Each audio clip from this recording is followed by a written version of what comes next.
हरिओम श्री गणेशाय नमः। बोल सियापति रामचंद्र की जय, पवन सुत हनुमान की जय। श्री राधे श्याम रामायण में सीता वनवास में तीसरा प्रसंग। इस प्रकार आशीष दे उठी सिया हर्षाय, विदा किया लक्ष्मण को बहु प्रकार समझाय। हांका तो रथ लखन ने किंतु न हांका जाय, शक्तिहीन घोड़े हुए पाँव न उठता हाय। ज्योतिर्मय को वन में तज के अंधों की नाई जाते हैं, आगे को लखन बढ़ाते हैं पर वे पीछे को आते हैं।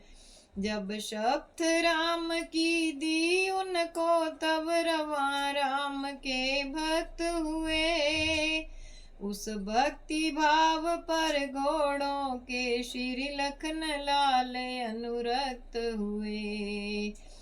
जैसे तैसे अवधपुर आए लक्ष्मण लाल, रथ तज भाई के निकट पहुँच गए तत्काल। देखा लेटे हुए हैं रघुनंदन रघुवीर, बहा रहे हैं बेतरै नैन नेह का नीर। ज्यों ही लक्ष्मण पर पड़ी दृष्टि चौंके और बोले सिया कहाँ, जिसके बगैर हैं प्राण दुखी वह ही प्राणों की प्रिया कहाँ। फिर संभले कहा छोड़ आए जो हुआ उचित था उचित हुआ, राजा होने में क्या सुख है यह राजा होकर विदित हुआ। लखन भ्रात तुम सखा तुम प्रिय तुम हृदयेश, आज हृदय की कहेगा तुमसे यह अवधेश। थे मिले हुए दो फूल एक डाली के ऊपर खिले हुए, जालिम हाथों से दोनों ही टूटे और दम में जुदे हुए। एक ही वायु के झोंके ने कर डाले तितर बितर दोनों, रास्ता निहारते हैं अपना हो करके इधर उधर दोनों। यही हाल है राम का और सिया का तात, कहीं रहे कुछ भी करे चैन न पाता गात। इधर बंधाई लखन ने ज्यों त्यों प्रभु को धीर, उधर सिया के हृदय में उठी बिरह की पीर। रथ सहित लक्ष्मण थे जब तक तब तक बस दबी रही ज्वाला, जब रथ नैनों की ओट हुआ बहरा कर भवक उठी ज्वाला। उर में यदि अमृत के समान प्रभु छवि की तरी नहीं होती, तो सीता के जीवन शाखा उस वन में हरी नहीं होती। पर विधना का जो था विधान हो करके रहा वही वन में, महिला वन देवी के समान प्रेमिन बन कर विचरी वन में। उस शांत प्रकृति में प्रिय पति का पूजन प्रेमिनी लगी करने, पत्ते पत्ते में प्रीतम का दर्शन प्रेमिनी लगी करने। मानो ब्रह्मा ने मथ मथ कर जग को निसार कर दिया है। निकला जो सार प्रेम उसका सीता का रूप धर दिया है। बिरह घटा छा रही थी घुमड़ घुमड़ जब घोर। बोले था तब इस तरह बिरहिन का मन मोर। तुम्हें तुम्हारी प्रजा को दोष नहीं सुख धाम। 200 का हो रहा था भीषण संग्राम। गृह लक्ष्मी ने स्वामी के संग 14 वर्षों वनवास किया। उस राज लक्ष्मी के मद का अपमान कराया हास किया। अब डाह निकाला यूं उसने जो वन में मुझे पठाया है। संपूर्ण रूप से रानी बन जीवन धन को भरमाया है।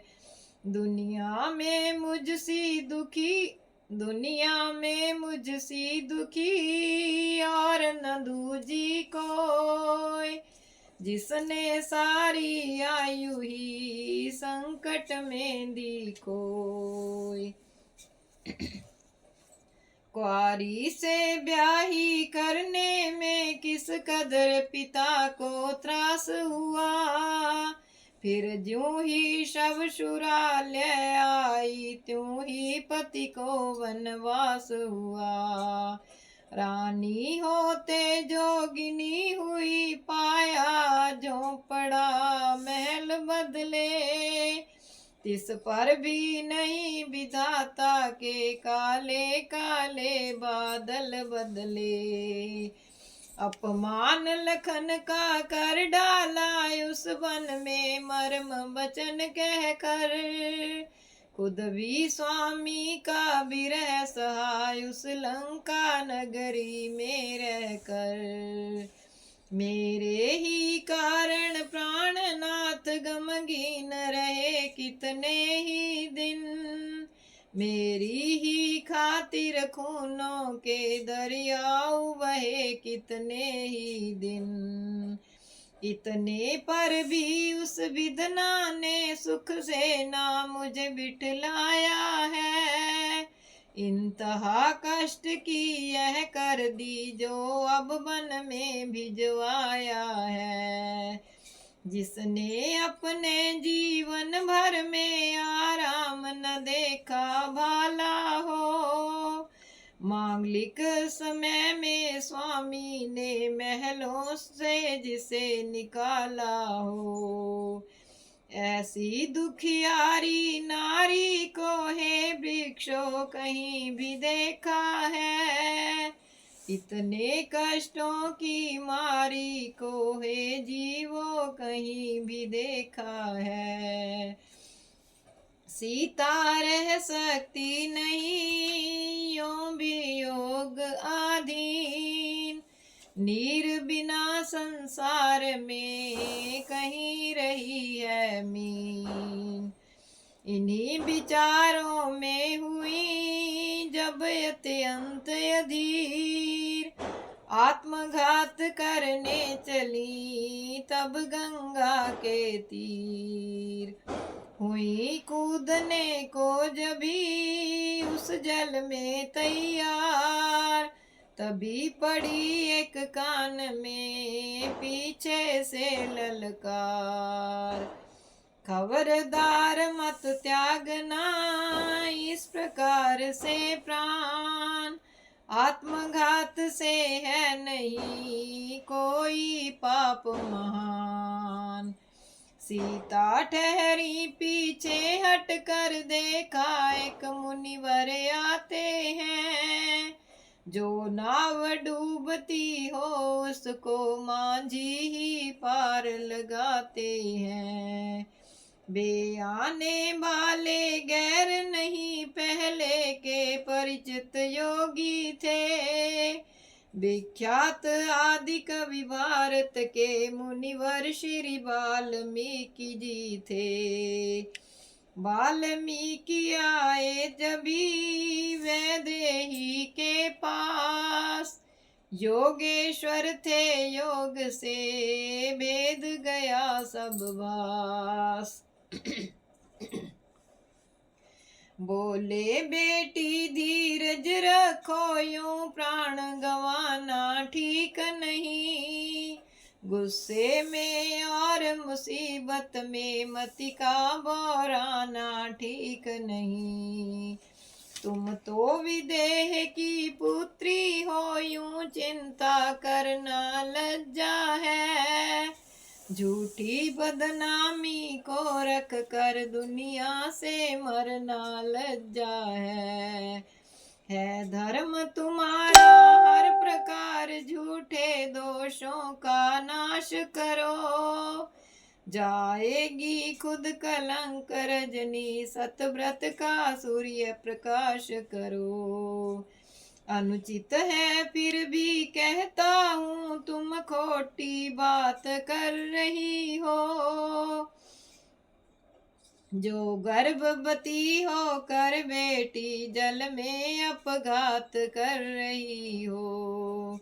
जाग उठी कुछ जान की, सुनकर ऐसे वैन, फिर बोली मुनि राय से करके नीचे नैन। है क्या था मुझे हुआ था क्या क्या, सचमुच डूब रही थी मैं। मालूम नहीं क्या थे ख्याल जिनमें अब तलक वही थी मैं तो एक ठौर चाहती थी रघुकुल की लाज बचाने को। जीवन ही में दूसरी बार फिर पाती व्रत दिखलाने को।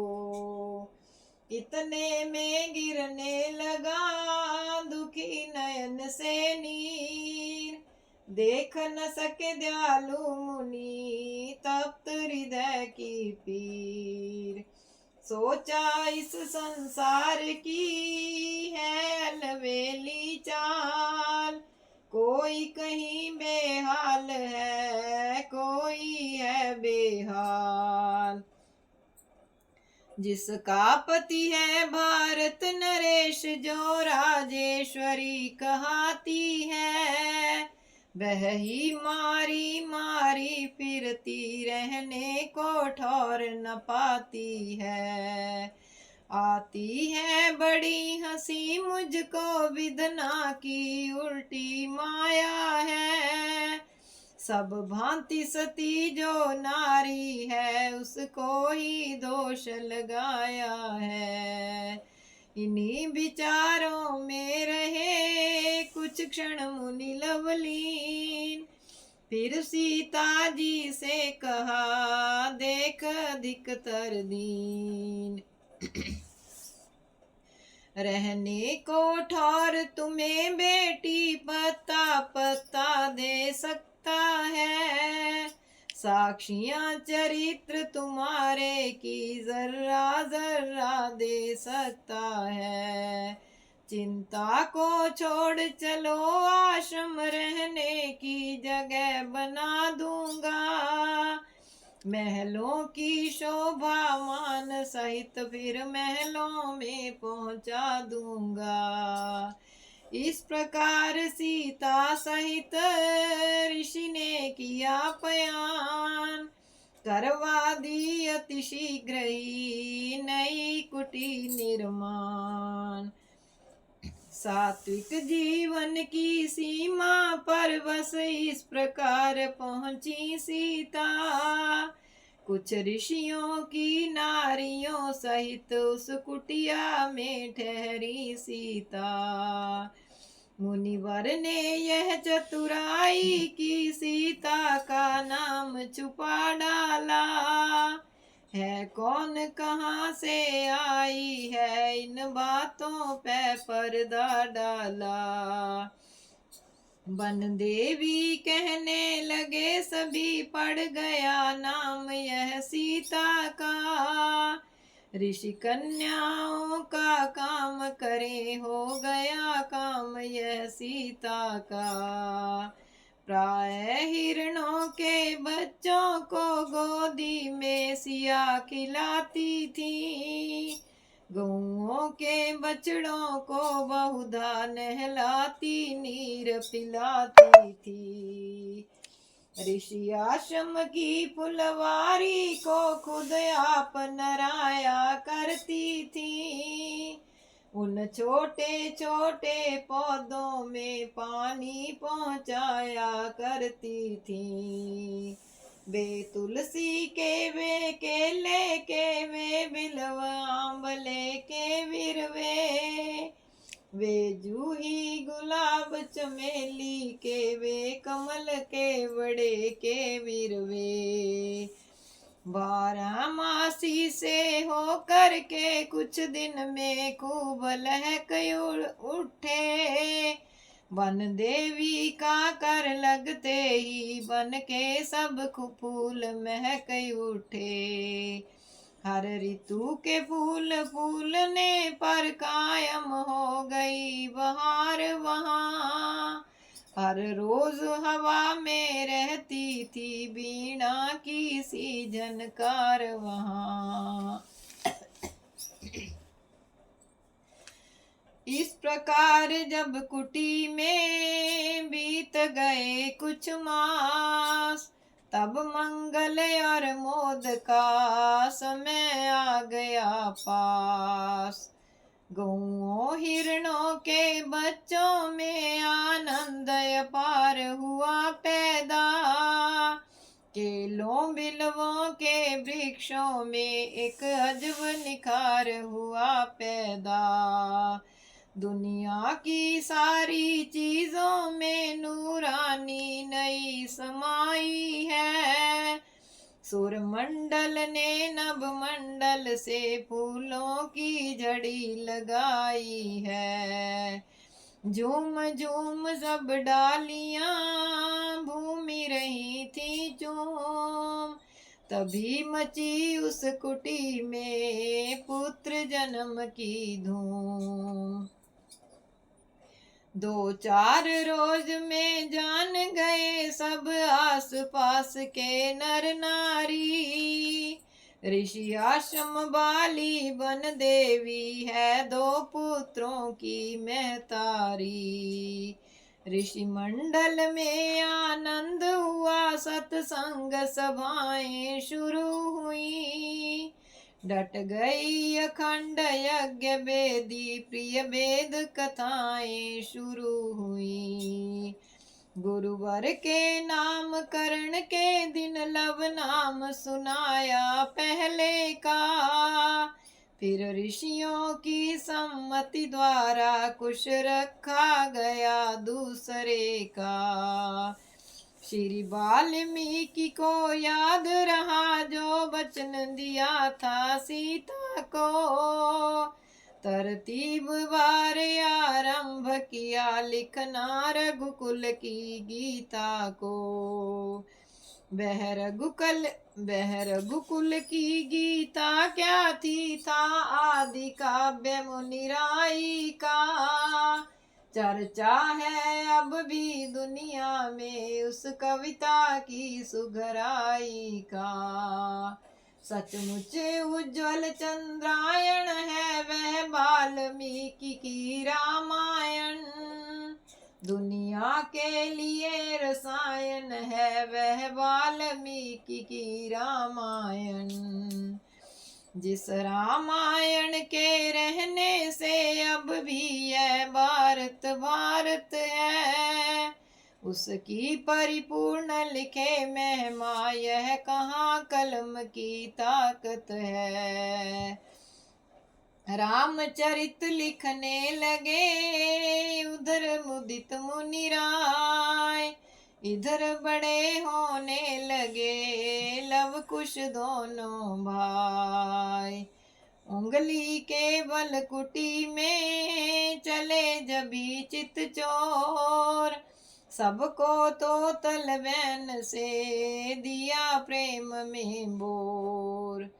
ऋषि बालाओं में ऋषियों में पलते थे दोनों राजकुंवर। राजसी चाल से सात्विक हो चलते थे दोनों राजकुंवर। चुपके से वेद उठा लाते माँ के समीप पढ़ने लगते। जब कोई छीनने को आता तो झट उससे लड़ने लगते। पुचकारी पे पुचकारे थे, चिल्लाने पे ऋषियाते थे। माता या गुरु मनाते जब तब ही कुछ कुछ मनुआते थे। पति भक्ता सीता को अब भी स्वामी का विरह सत रुलाता था। लेकिन इन बच्चों के कारण सुख सहित समय कट जाता था। 8 वर्ष की हो गई जब बच्चों की आयु, तब मुनिवर भरने लगे धर्म कर्म की वायु। दोनों ही बतलाई विधि से करते थे नित्य कर्म अपना। विद्या के साथ बलार्जन को समझे थे मुख्य धर्म अपना। प्राय शेरों के बच्चों से उस वन में वे भिड़ जाते थे। अपनी प्राकृतिक शक्ति द्वारा उनको नीचा दिखलाते थे। गंगा में रोज तैरते थे, गोचारण के भी प्रेमी थे। माता का आदर करते थे, गुरु की सेवा के नेमी थे। माँ भी अपनी ममताओं से रखती ना कभी महरूम इन्हें। वन देवी यह माँ को कहते, कुछ और न था मालूम इन्हें। गुरुवर वेदों के साथ साथ क्षत्रिय विद्या बतलाते थे। रामायण भी थोड़ी थोड़ी बीणा पर रोज सिखाते थे। आश्रम में जिस रोज भी जम जाता ऋषि वृंद, बीणा पर तब बाल के गाते यो सानंद। सियावर राम जय जय राम, अवधपति राम जय जय राम, मेरे प्रभु राम जय जय राम। बोल सियापति रामचंद्र की जय, पवन सुत हनुमान की जय।